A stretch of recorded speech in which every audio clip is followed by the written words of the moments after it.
புஸ்தகம் 85ஆம் அதிகாரம் பக்கம் 724.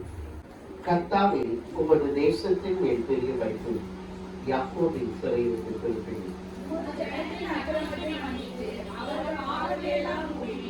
உமது உக்கிரத்தை எல்லாம் அடக்கிக் கொண்டு உமது கோபத்தின் எரிச்சலை விட்டு திரும்பினீர்.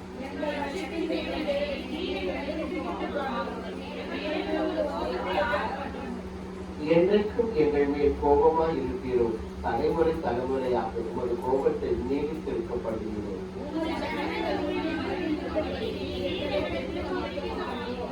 கர்த்தாவே, உமது கிருபையை எங்களுக்கு காண்பித்து உமது ரட்சிப்பை எங்களுக்கு அறிவிச்சு.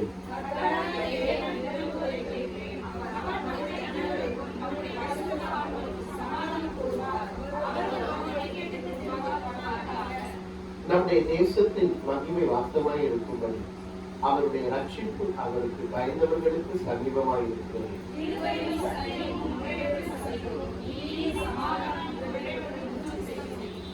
சத்தியம் பூமியிலிருந்து உழைக்கும், நீதி வானத்திலிருந்து தாழ பார்க்கும். நீதி அவருக்கு முன்னாக சென்று அவருடைய அடிச்சுவடிகளின் வழியை நம்மை நிறுத்தும். இந்த சங்கீதங்கள் எழுதினவர் கோராகின் புத்திரன் என்று சொல்லப்படுகிறது. அதுல 2ஆம் வசனத்தை நான் வாசிக்கலாம்.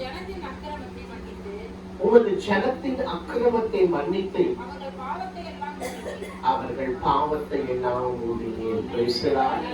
நம் தேவனாகிய கர்த்தர் ஜனங்கள் தம்முடைய பிள்ளைகள் செய்கிற பாவங்களை எல்லாம் என்ன பண்றவங்களா இருக்கலாம்?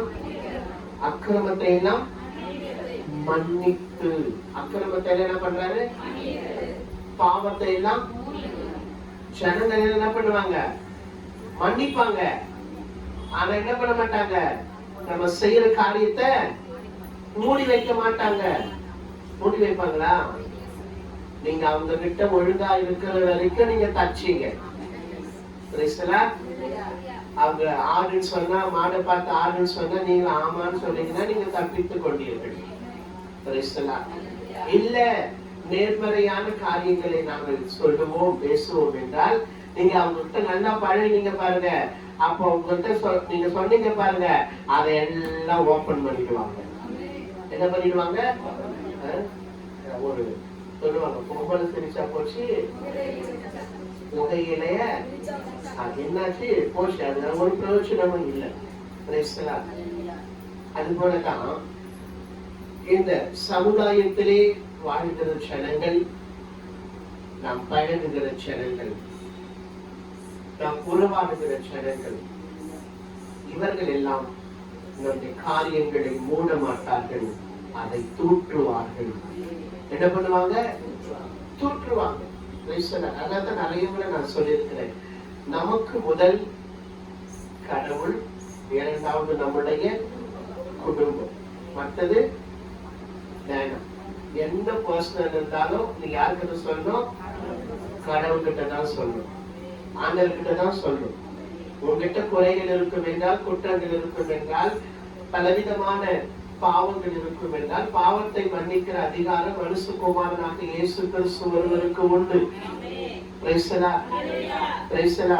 அவர்தான் நம்முடைய அக்கிரமத்தை மன்னிக்கிறவர், நம்முடைய பாவங்களை மன்னிக்கிறவர். நமக்காக சிலுவையிலே பாவம் இல்லாத அவருடைய ரத்தத்தை நமக்காக சிந்தி நம்முடைய பாவத்தை அவருடைய ரத்தத்தினால் சுத்திகரித்து மன்னித்தவர் நம் தேவனாகிய கர்த்தர் ஒருவர் மாத்திரமே. இன்றைக்கு நாம் வாழ்ந்து கொண்டிருக்கிற இந்த சமுதாயம், இன்றைக்கு நாம் வசித்துக் கொண்டிருக்கிற நம்முடைய வீடுகள், நாம் பழகி கொண்டிருக்கிற ஜனங்கள், இவர்கள் எல்லாம் நம்முடைய காரியங்களை மூடுகிறவர்கள் அல்ல. இவர்கள் எல்லாம் நம்மிடத்திலே குறைகள், குற்றங்கள், பாவங்கள் இருக்கும் என்றால், நம்மிடத்திலே ஏதாவது ஒரு மிஸ்டேக் இருக்கும் என்றால், அதை மற்றவரிடத்திலே சொல்லி அதை வெளிப்படுத்துகிறவர்கள். கர்த்தராகிய தேவன் ஒருவர் மாத்திரமே நம்முடைய பாவங்களை மூடுகிறவர்.